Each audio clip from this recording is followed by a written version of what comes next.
اعوذ باللہ من الشیطان الرجیم بسم اللہ الرحمن الرحیم الحمدللہ رب العالمین الصلاۃ والسلام علی اشرف الانبیاء والمرسلین وآلہ الطیبین الطاہرین المعصومین اما بعد بسم اللہ الرحمن الرحیم انا اعطیناک الکوثر قال النبی صلی اللہ علیہ وآلہ وسلم اولنا محمد و اوسطنا محمد و آخرنا محمد و کلنا محمد صلوات بآواز بلند۔ صاحبان عزت و وقار برادر عزیز سید رضا عباس نقوی نے پاکستان آرمی کے سابقہ چیف مرحوم و مغفور سید پرویز مشرف کے اصال ثواب کے لیے آج کی مجلس عزا کا بندوبست کیا ہے۔ بہت سے آفیشل شیعہ فوج میں رہے اور جب تک پاکستان ہے آتے رہیں گے، کیونکہ پاکستان بنایا بھی شیعوں نے تھا، بچایا بھی شیعوں نے ہے۔ تاریخ گواہ ہے کہ قائد اعظم محمد علی جناح سے لے کے سیٹھ حبیب تک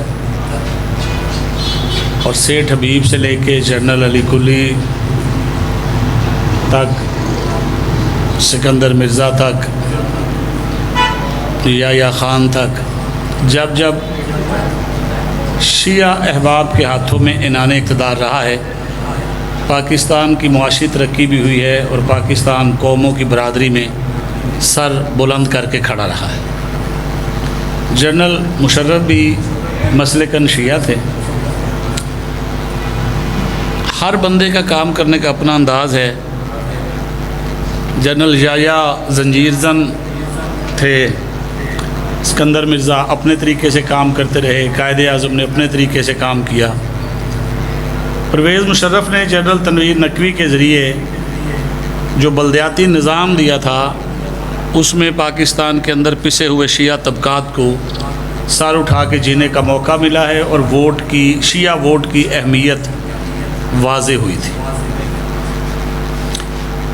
یہ ایسی بات ہے جو کہ ممبر پہ کرتا کوئی نہیں، مجالس کے دوران اس لیے برادر نے مجھے کہا، اور میں یہ صرف اس لیے بتا رہا ہوں کہ عامت الناس کو پتہ چلے کہ شیعہ مومنین نے قیام پاکستان اور پھر استحکام پاکستان کے لیے کتنی قربانیاں دی ہیں۔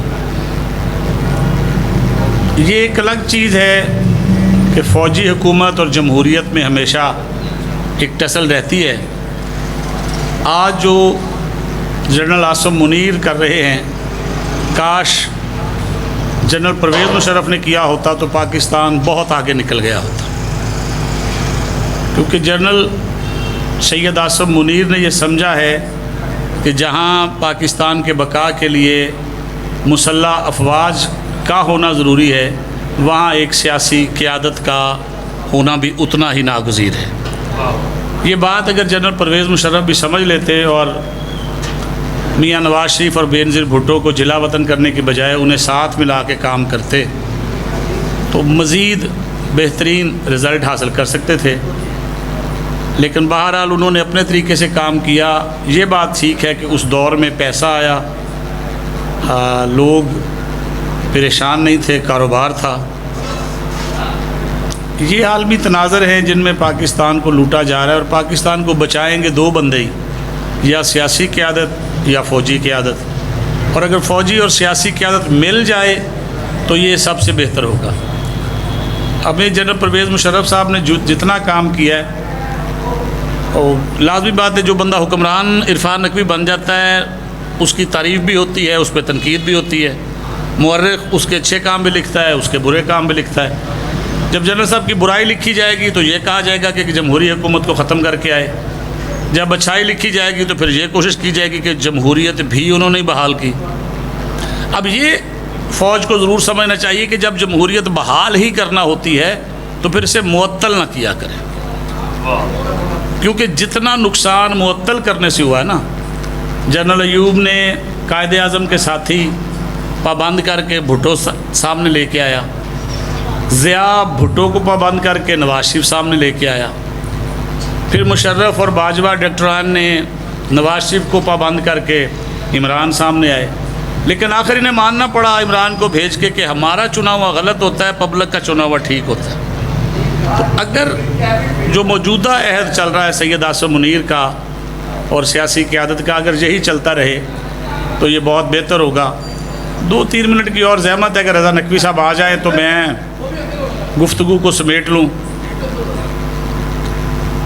تو بات صرف اتنی ہے کہ قوم میں اپنے مشاہیر کو یاد رکھتی ہیں، شیعہ احباب کو جنرل علی کلی کے لیے، جنرل اسکندر مرزا کے لیے، جنرل یحییٰ کے لیے، جنرل پرویز مشرف کے لیے اور دیگر جتنے بھی سید مومن جنرل ہیں ان سب کے لیے اپنی صفوں میں تذکرہ رہنا چاہیے۔ جو سیاستدان شیعہ گئے ان کا بھی تذکرہ کرنا چاہیے۔ پیرزادہ فیملی بہت اہم فیملی ہے، شاہ نواز پیرزادہ ہوں یا شاہ نواز پیرزادہ صاحب شہید ہوئے، ریاض پیرزادہ صاحب ابھی تک ان کی بیٹے ہیں اور ابھی بھی اسمبلی میں ہیں، منسٹر ہیں۔ اسی طرح سیدہ عابدہ حسین ہیں، اسی طرح سید فیصل شاہ صاحب ہیں جو شاہ جونا سے، جہاں جہاں بھی سید سردار ہیں، بھٹی برادران ہیں پنڈی بھٹیاں سے، حافظ آباد سے شیعہ سیاستدان ہیں، تو ہمیں ان سے آگاہ رہنا چاہیے۔ اور بھکر کے نوانی برادران جو ہمیشہ اقتدار میں رہے اور جنہوں نے ہمیشہ عالم کو سر بلند رکھا ہے، تو قیام پاکستان کے لیے، استحکام پاکستان کے لیے ملت اثنا عشریہ کی جو خدمات ہیں انہیں کبھی بھی فراموش نہیں کیا جا سکتا۔ ہاں یہ الگ بات ہے کہ جماعت اسلامی شیعہ اکابرین کے ساتھ وہی سلوک کرتی ہے جو یہودی مسلمان اکابرین کے ساتھ کرتے ہیں۔ آپ جب یہودیوں کے زیر اثر جرنلزم کو دیکھیں گے تو انہیں تمام عیب نقائص مسلمان سیاستدانوں میں نظر آئیں گے۔ اسی طرح اب جب جماعت اسلامی کے زیر اہتمام چھپنے والے اخبارات دیکھیں گے، رسالے دیکھیں گے، تو جتنے بھی جرائم ہیں انہیں شیعہ لوگوں میں نظر آئیں گے۔ جنرل اسکندر مرزا اور جنرل یحییٰ کوئی برے لوگ نہیں تھے، انہیں جماعت اسلامی نے برا بنا کے پیش کیا۔ جنرل یحییٰ 10 محرم کو CNC ہونے کے باوجود راولپنڈی کے مرکزی جلوس ماتم میں زنجیر زنی کیا کرتا تھا، اور آپ بتائیں کسی مولوی کو زنجیر زنی برداشت ہوتی ہے؟ یہ تو اپنے نہیں کرتے، غیر کہاں سے کریں گے؟ لہٰذا جنرل یحییٰ کا واحد قصور تھا کہ وہ زنجیر زن ماتمی تھا، اسی لیے جماعت اسلامی اس کے خلاف لکھتی ہے۔ جنرل اسکندر مرزا کے پوتے نے جماعت اسلامی کے سارے رائٹرز کو ایک خط لکھا کہ تم کیا میرے باپ کے پیچھے پڑے رہتے ہو، تمہارے پاس ایک ہی ڈیم ہے، وہ جنرل اسکندر مرزا بنا کے گیا ہے۔ اس کے بعد کیا گیا؟ اس کے بعد قادر حسن نے اور جماعت اسلامی والوں نے بھی اسکندر مرزا کو خراج عقیدت پیش کیا۔ تو شیعہ احباب کو بھی چاہیے کہ راجہ آف محمود آباد، قائد اعظم محمد علی جناح، نواب مظفر علی قزلباش سمیت تمام جتنے بھی ہمارے سیاسی اور عسکری قائدین گئے ہیں انہیں ہم یاد رکھیں، اپنے بچوں کو ریفرنس کے طور پہ بتائیں کہ یہ پاکستان۔ اور پھر یاد رکھیے گا کرونا کے بعد ایک بات بڑی واضح ہو گئی ہے کہ حق صرف شیعوں کے پاس ہے۔ اللہ کو بھی شیعہ ہی مانتے ہیں، رسول اللہ پر بھی ایمان شیعوں کا ہے اور شیعہ ماتمیوں کا،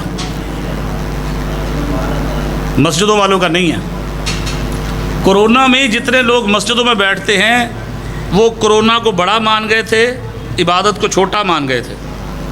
کعبے کا طواف بند کروایا گیا، روضہ رسول بند کروایا گیا، ایران کے مقامات مقدسہ بند کروایا گیا، نہیں بند ہوا تو ماتم بند نہیں ہوا۔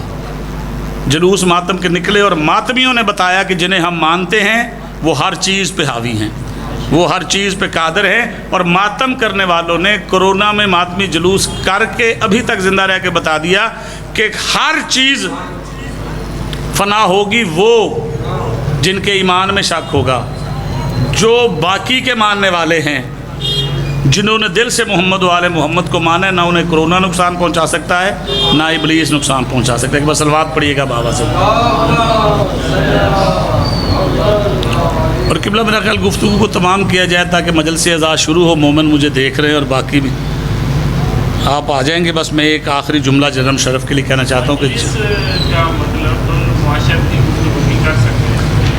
ہوتی ہے، لیکن ہمارے ہاں چونکہ یا ہمارے ہاں ضد ہو گئی ہے، یا لوگ آ کے جو روایتی مجالس ہے اس کی مخالفت شروع کر دیتے ہیں، اور یا پھر وہ روایتی ذاکری میں ایسی روایات آ جاتی ہیں جن کا سمجھ نہیں آتا۔ جنرل مشرف، میں کہتا ہوں رضا عباس کو کہ صرف جنرل مشرف کے لیے ہی مجلس نہ کروائیں، بلکہ تمام اکابرین جنہوں نے پاکستان کے قیام میں، پاکستان کے استحکام میں سال میں ایک مجلس ضرور ہونی چاہیے، اور بالخصوص 11 ستمبر کو ہر شیعہ کو قائد اعظم کی برسی کی مجلس رکھنی چاہیے۔ یہ ایک بہت اچھا قدم ہے رضا نقوی کا، اللہ تعالیٰ اس کے توفیقات خیر میں اضافہ فرمائے، اس کی توفیقات زیادہ بڑھائے، اور ان الفاظ کے ساتھ کہ اللہ تعالیٰ جتنے بھی مومن دنیا سے گئے ہیں ان سب کو آل محمد کے قدموں میں جگہ عطا فرمائے۔